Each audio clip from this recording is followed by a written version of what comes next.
What's up mga ka-hunter? Welcome back sa aking channel. Nandito na naman tayo sa ilog.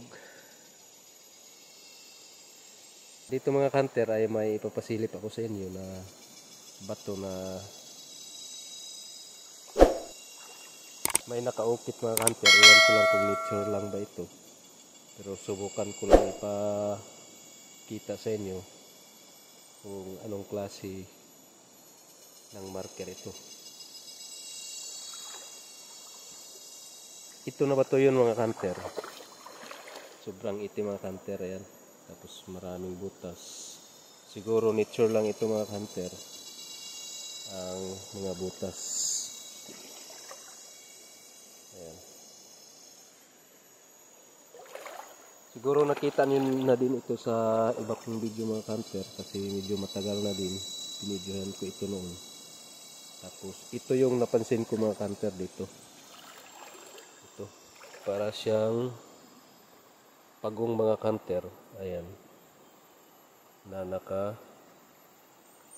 dito sa bato. Ayan. Ayan mga hunter. Hanggang dito. Tapos dito, nagawa siyang buntot mga hunter. Ayan. Nagawa siyang buntot papunta doon. Tapos dito. Ayan. Kilatisin yung mga hunter para siyang pagong or pawikan. Ayan. Yan ang hitsura niya sa malayo.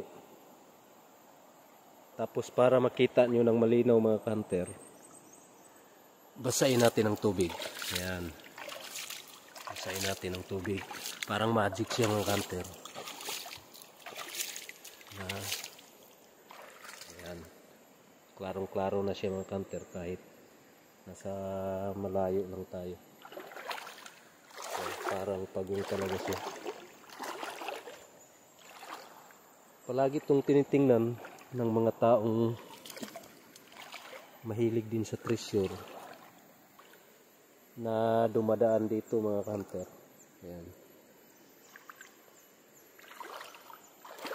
Dito siya nakaharap sa east mga hunter.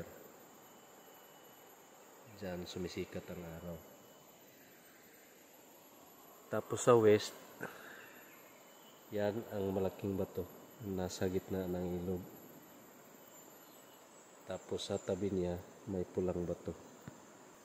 Siguro nakita niyo na rin yan sa iba kong video mga hunter, ang bato na yan. Kasi palagi ko yan binibidyohan pag pumupunta ako dito. Tapos sa tabi niya, may gray na bato. Yan.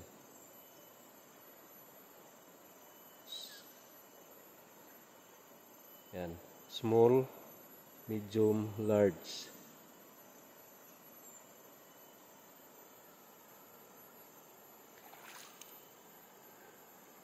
Yan. Tapos parehong distansya mga hunter. Kung lalapitan mo yan mga hunter, ang bato na yan ay para siyang ulo ng buhaya. Pero doon siya nakaharap sa doon banda, may bato din doon na malaki. Nasa video ko pa rin yan mga hunter. Kung gusto ninyong tingnan ay nasa baba lang ng aking mga video. Ang malaking bato. Minsan ay dyan kami nagpipiknik. Kasi magandang paliguan yan ng mga bata. So napakagandang lugar ito mga hunter. Yan, may taong naliligo. Inisid siguro yan mga hunter, may tiningnan dyan, naka-burlis pa. Hunter din yan mga hunter, pero nag-hunting siya ng mga alimukon. So yan mga hunter, napakagandang lugar mga hunter. So, sayang nga lang hindi ako makapag-explore ng mabuti ngayon dahil limitado lang ang oras ko dito mga hunter. May pinuntahan lang ako dito na tao. Kaya ako na padpa dito. So yun lang guys. Yun lang mga kanter.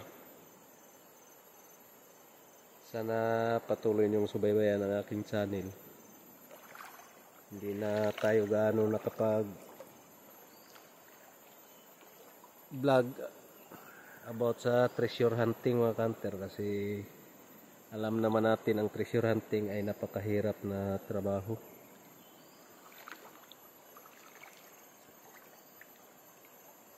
Kaya minsan mga kanter, ang ginagawa ko ay pang didiscovery na lang ng mga posibleng treasure marker sa mga lugar na napupuntahan ko. Sana patuloy niyo akong subaybayan sa aking YouTube channel sa mga iba't iba kong mga content mga hunter. So yan.